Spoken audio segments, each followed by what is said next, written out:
اولا این کسایی که در سوریه کشته میشدن رو قایم میکردن، اما حالا که هر هفته در 12 تاشون با تابوت برمیگردن و دیگه دخالت نظامی جمهوری اسلامی در سوریه عریان شده، بهشون میگن شهدای مدافع حرم. البته بد نیست بدونین که اون حرم با خاک یکسان شده و این مدافعین حرم تقریبا نقش نخودی رو ایفا میکردن در این زمینه. اما بد نیست از فرمانده این مدافعین ناکام بشنویم که چرا به سوریه فرستاده میشن. حریم اسلام، حریم کل عالم تشیع، حریم انسانیت، حریم همه مقدسات، همه این کسانی که به نام شهدای حرم به شهادت میرسند شهید چنین حرمی هستند که حرم سید زینب سلام الله علیهم اجمعین همچون قمری در وسط اون قرار دارد. البته قمر هیچ وقت در مرکز چیزی قرار نمیگیره و معمولا خودش به دور یه چیز دیگه میچرخه. اینو تو دبستان به بچه‌ها یاد میدن. ولی خب حالا بگذاریم. در اینجا لازم میدونم خدمتتون عرض کنم که این سردار سلیمانی و باقی سرداران شکست خورده سپاه در خوشبینانه ترین حالت یه دونه دیپلم دارن و هیچ گونه تحصیلات نظامی ندارن. پس منظور از حرم اون حرمی که نظام مقدس از جیب مردم ایران کلی خرجش کرده بود الان در داغون شده نیست. یک حرم مجازیه، حریم عالم تشیعه، حریم انسانیته. واقعا وقتی بشار اسد بمب میریزه رو سر مردم عادی و زن و بچهای مردم و اونها زیر آوار کشته میشن یا گشنگی در اثر محاصره نیروهای بشار اسد میمیرن، شما صحبت از انسانیت میکنید؟ انسانیت در سوریه لگدمال شد با این دفاع شما. هزاران نفر برای این حریم جان بدن مثل اندازاتی ارزش داره. بله ایشون از کیسه خلیفه میبخشن. هزاران جوان ایرانی پلنشن برن سوریه اسلحه بگیرن طرف یه سری مسلمانان دیگه کشته بشن، ارزش داره.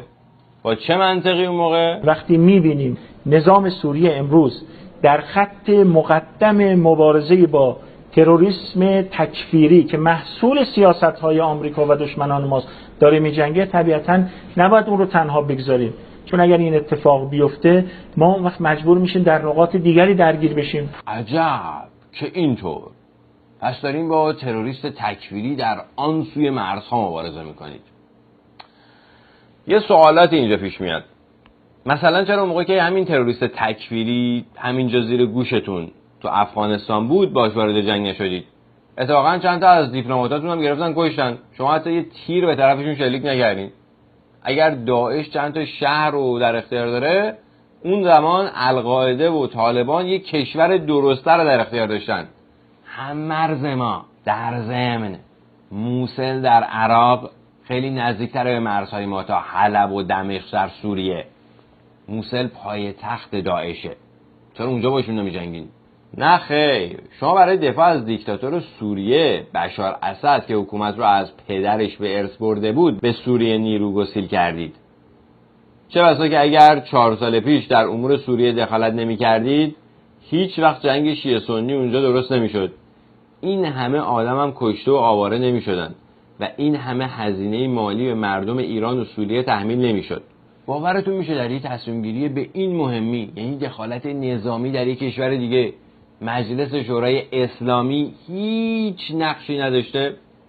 یعنی اصلا در مجلس هیچ وقت عنوان هم نشده برای رأی گیری و نمایندگان مجلس اصلا نمیدونستن که کشور قراره در یک کشور دیگه وارد جنگ بشه، اونم بر علیه مردم اون کشور. خاکریزهای ما برای مقابله با دشمنان به آن سوی مرزها منتقل شده. این یعنی امنیت. همین امنیت و قدرت منطقه‌ای است که 6 قدرت جهانی را پای میز مذاکره هسته‌ای با ایران کشاند. امنیت، اقتدار، قدرت منطقه‌ای شده توجیه ندانمکاری‌ها و ماجراجویی‌های یه سری فرمانده شکست خورده و جاه طلبی فقیهی که خودش رو رهبر مسلمانان جهانی میدونه.